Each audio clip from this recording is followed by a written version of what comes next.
Core, and this is Pathfinders Episode 1 podcast. I am your host and will be your main host. And with me, I have Shauna Hunter, the director of the program, and she's going to tell you just a little bit about herself and the program and what it's all about for everybody out there who doesn't know. So, go ahead. My name is Shauna Hunter, like you said, and uh, one thing about me is I love to empower people, and that's what I get a chance to do at Pathfinders. I've been here for about 4 years now, and the main thing is that we engage and we empower and we motivate people, especially youth and teens. We've been in the community for about 20, 22 years to be exact, in Muskegon Heights. So we're looking to expand our program this year. One, to be a resource for the community. So if you need a place to go, you need something, you don't know where to go, you can come to Pathfinders and we'll make sure that the resources get to where they need to go. And about Pathfinders, like I said, in the community for 22 years, just trying to serve youth, teens, and their families. All right. All right. So, now Pathfinders has an event coming up. I know that's not the latest thing though. You guys have a what is it, Black History Month program coming up. Yes. You have it next week, right? Yes, next Saturday at 3 o'clock is the concert, but we're looking for some youth diversity to come in Saturday at 10 o'clock. You can adjust it. 10 o'clock a.m. And if you come in, we are going to feed you and we're going to put on a performance at 3 o'clock. So the community is invited to come at 3 o'clock to look at this performance and see what it is that we learn and see the choir and just enjoy the culture, the richness of our culture. So hey, come on out. I can't wait. I'm excited. Okay. All right. Well, let's talk about the importance of Black heritage within Muskegon Heights. Just for a moment to give everyone out there some well-needed dialogue, because I know it doesn't seem like a lot of children within Muskegon Heights really know how rich their heritage really is. Oh my goodness, that subject is heavy for a podcast, but we could talk all day about that. We can talk all day about that. The need to know the heritage and the culture is extraordinary because that's who you are. I mean, and a lot of people, we forget just how powerful we are and the things that we've accomplished. And knowing that we didn't ask to come to this country 400 years ago, but we were brought here and we helped establish this country. And we need to know that. Our youth need to know that so they can have pride within themselves and know that there's nothing impossible to do, that we've done it all. So just the culture, so many things. You look at how we look at each other, even how we treat each other today has a direct effect on the ignorance that we have of how important and how great our culture is. So, who are some of the prominent Black leaders that we can look forward today to kind of look forward to in the Heights? I know we have the Mayor Sims. Yes, Kimberly She's pretty Sims. Active in the community. I know she has a cafe down in Muskegon Heights. So yeah, she's very active. She's definitely someone to look to for leadership. I'm going to go with just a couple of names that I know of that's rich with as far as leadership. We have Realistine Wilkins, who's great for leadership. And among in our culture, we have the faith-based arena to also look to for leadership. We have Andre Williams, the pastor of New Jerusalem. Uh, My good friend Andre. yeah, Andre. He's on the city council. He's doing big things. Also, he's a past member of Pathfinders. We have Mickey Wallace, who sits on our board, but he's doing great things with the boys and with the youth in his school and in the entire village. We also have Pastor Greer and Pastor Bennett, who does the Social Justice Committee. So we have a lot of people we can look towards that's doing a great job. There's some phenomenal people. We have Judge Pittman that you can look up to and that will give service. So if you ever need something in the community, those people are sure people to ask and to go to.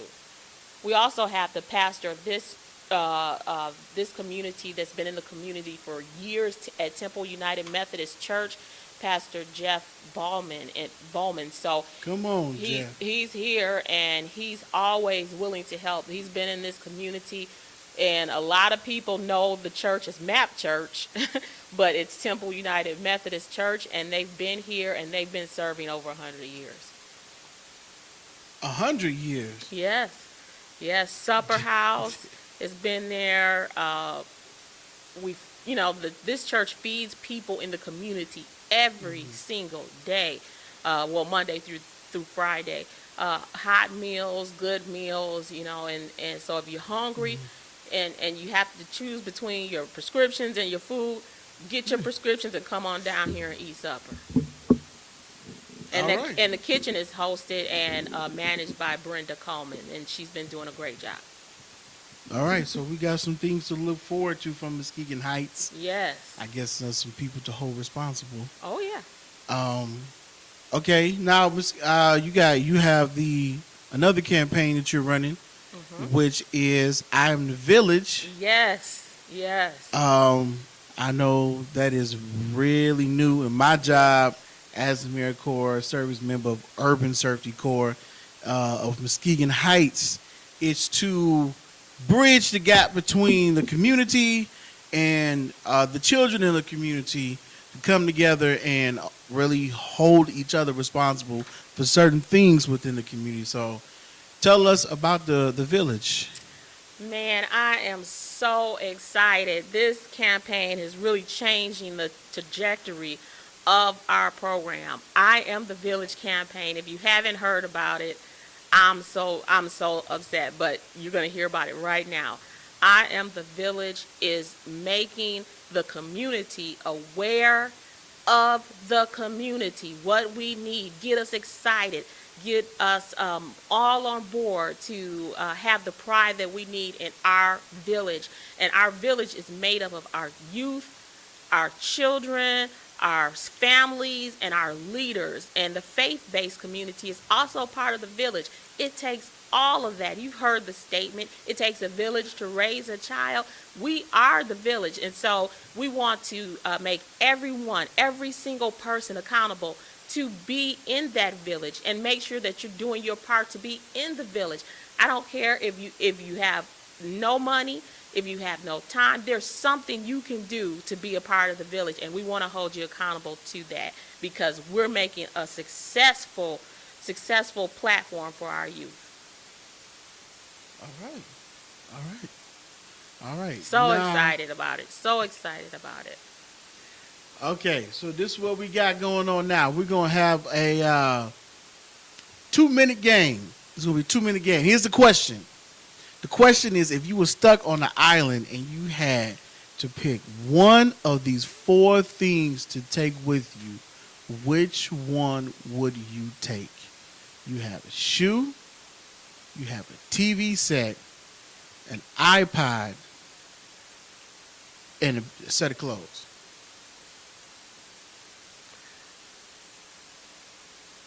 Well, I'm a shopper, so I won't take all of them. But no, I would take probably a set of clothes. Well, yeah, okay, that would not a bad choice. Yeah. It's just the others, most of them don't even make sense. TV, you don't have any power. iPod, I mean, you still don't have any power. Now with the TV, you probably could You disassemble could, it and use it for some type of floating mechanism. But for the clothes, even you wouldn't need get much clothes. use out of that. Yeah, with the clothes, but you could be all right without clothes. Yes, you can, depending on the temperature you're in. Depending on the climate where you are. Yeah, Yeah, depending on that. yeah, that's what I would take. All right. So, what else is happening in the community? Well, I don't know. in if the anything village of much. Pathfinders, I'm still excited. I'm still on that I am the village thing because it is so phenomenal. And I just got to say this before I move on about what else is going on.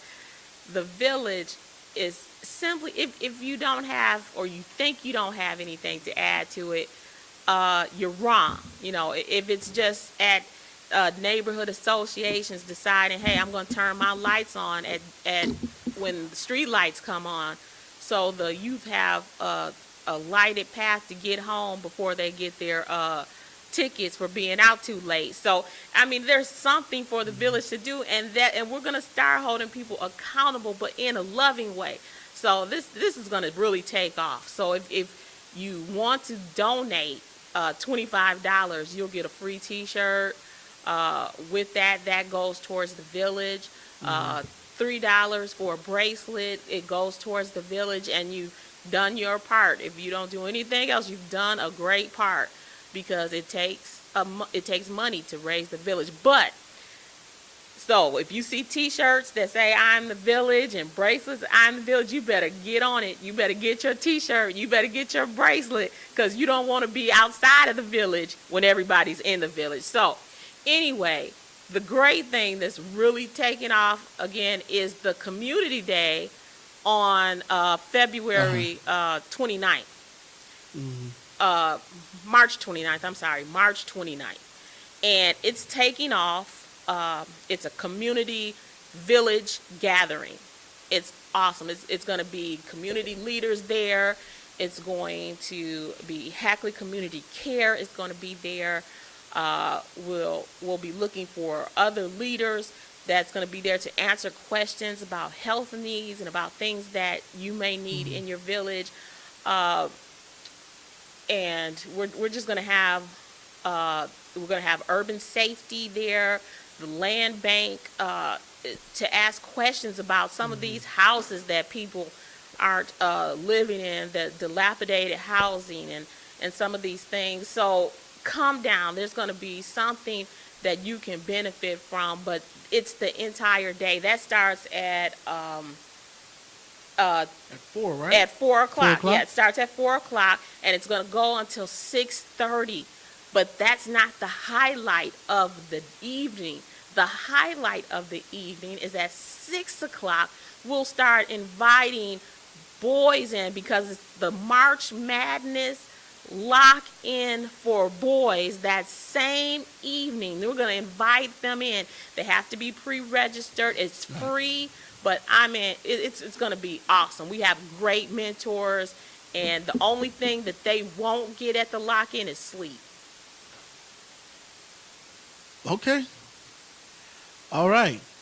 So now that we've got that, let's get a little more in depth in this conversation, and let's identify some things that we may have an issue with within the city, since our job is to promote whatever dangers or concerns we have in the community and help bridge the community with them.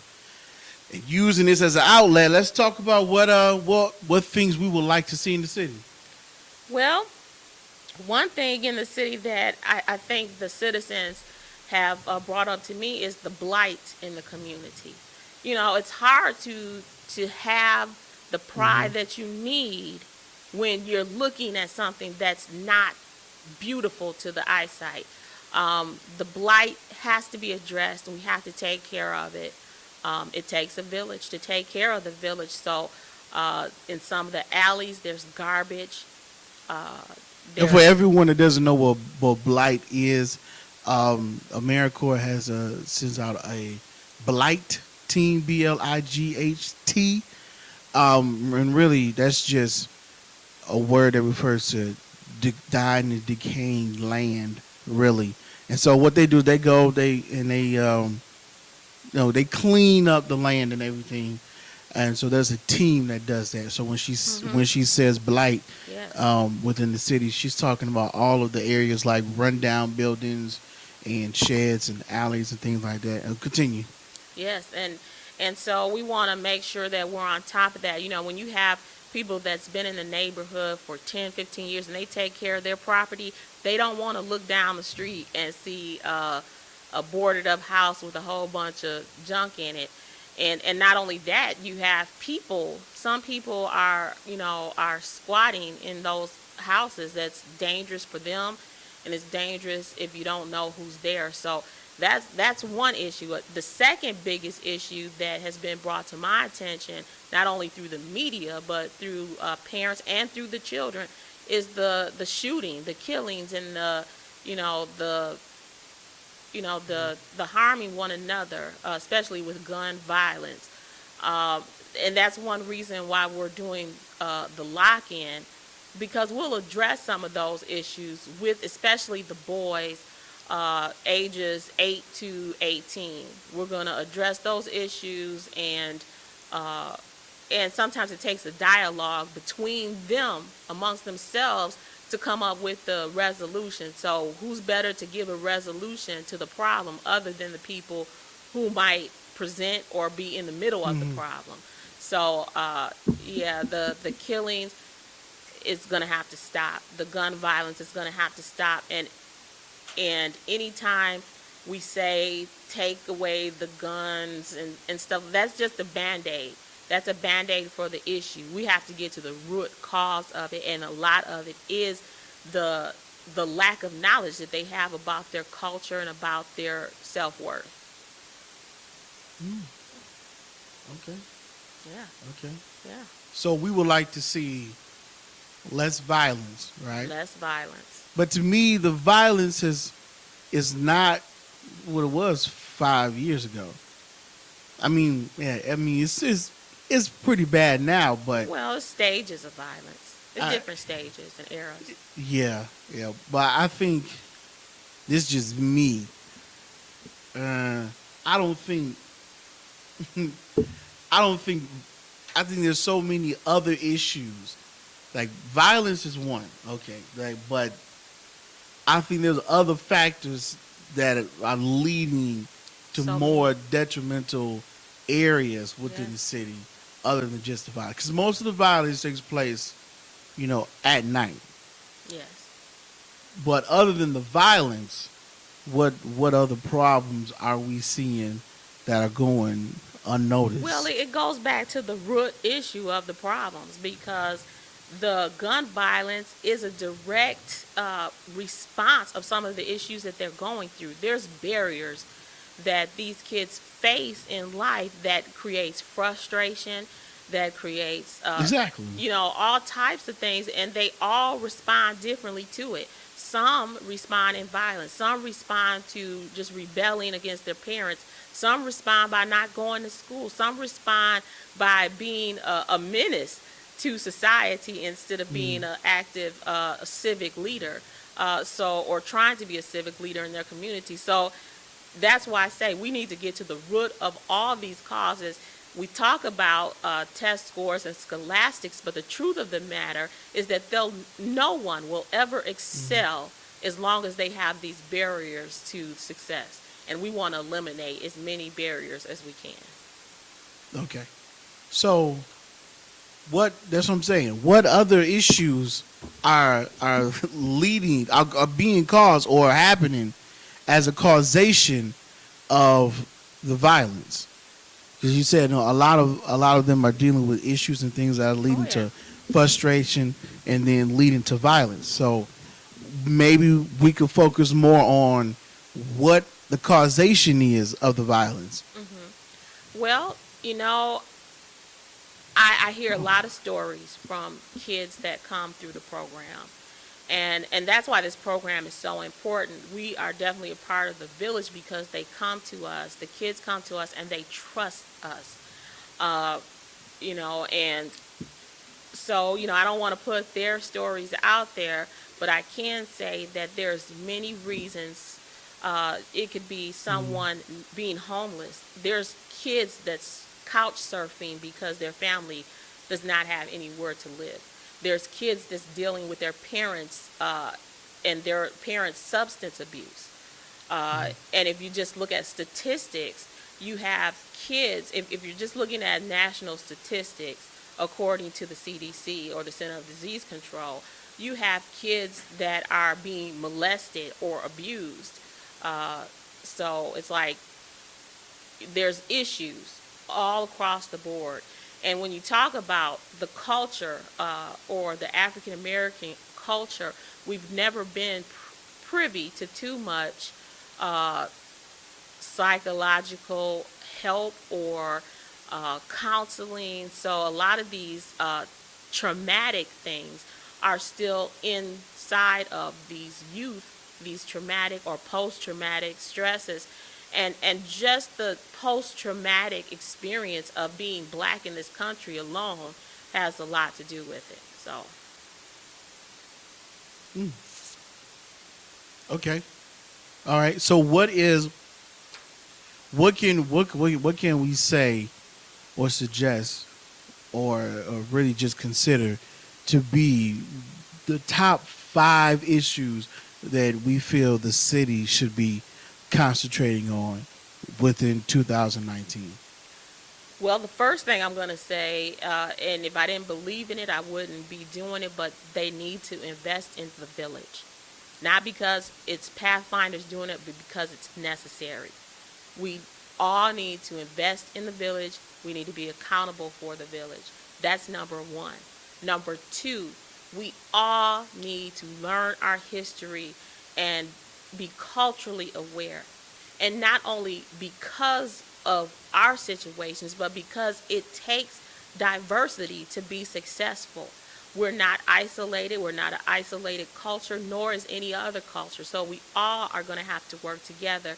But understanding how we work, understanding how we get down, so to speak, how we understand each other is going to be very necessary if we're going to be successful. So all people should try to be more culturally aware, and Caucasian people can be more culturally aware of the African American history because it's not taught that well in school. So, and I think it'll help us all get along better. So number 1, we all need to invest in the village. 2, we all need to be more culturally aware and diverse. Number 3, I'm going to say that holding our leadership accountable is number 1. Is number 3. Holding leadership accountable, especially in the village, is so important because you have a group of faith-based. I've never seen a city that has this many churches. We have churches, we have synagogues, we have it all. So we have the hall. So it's no reason why leadership, the faith leadership, cannot come together and create change or help bring about change.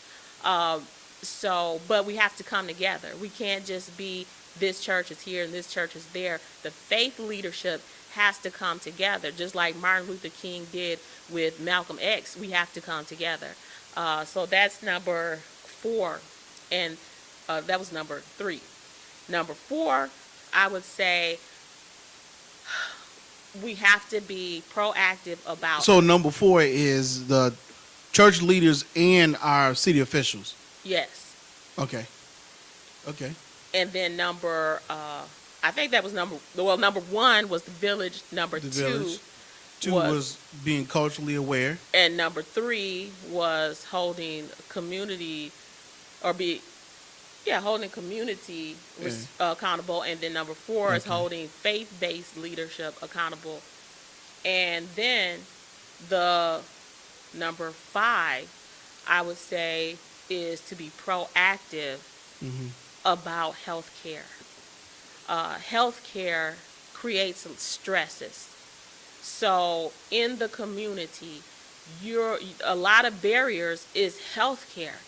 Uh, if you are hurting, if you didn't get that early diagnosis, if you're not dealing well with parents who may have an onset of dementia, if you're not dealing with the toothaches that you have, you're not going to be successful in school. If you're staying up taking care of an aging parent because it was your grandmother raising you, you're not going to do well.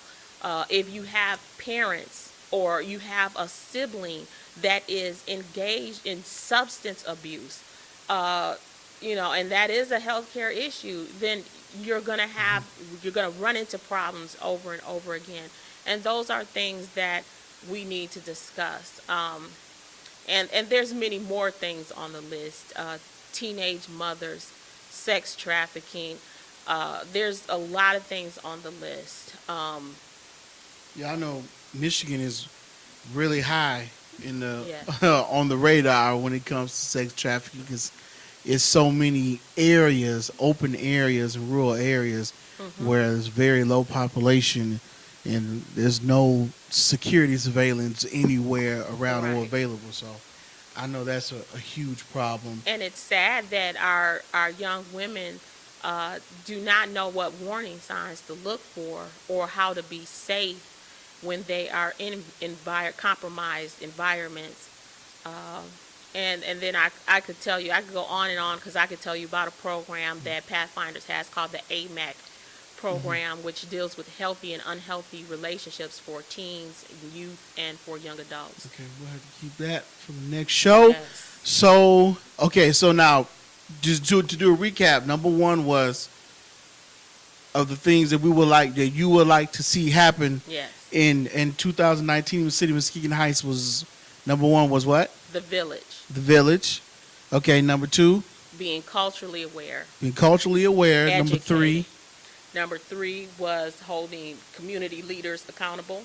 okay, number four, Number four, holding the faith-based community accountable. faith-based. Okay, and number five, And number five, I just said it. what was it? Health, being proactive. Oh, I right, just right. said The health. I proactive couldn't remember. health. Okay, health. Yes. I know that a lot of people is working on that. They've been working there for a long time. That's a very difficult thing to get into people's homes and convince them to change their lifestyles. Yes. So that is the end of the podcast of episode 1. I am the village. Yes, there you go. Don't forget about I Am the Village. If you want to know more about I Am the Village and perhaps in a perhaps volunteer or acquire any more information about Pathfinders or about I Am the Village, you can go to their website, www.pathfindersofmuskegon.org. You type that in and it'll take you straight to it. They also have a YouTube page Facebook. and a Facebook page, which is Pathfinders of Muskegon, and you can contact them on all three of those platforms. You can also fill out a request to volunteer on their website. Just go to the website and then go to the volunteering and send in your information and email it to them. It goes straight off there. For the next episode 2, we're going to talk about how to get into the homes, how to get I Am the Village into the homes, strategies about that.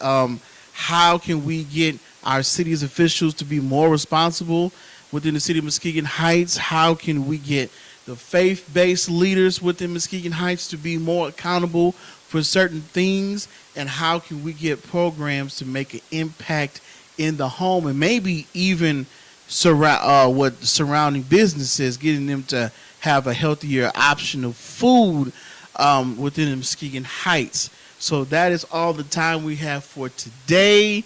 And you can catch us same time, same place. We'll be posting next week. Thank you.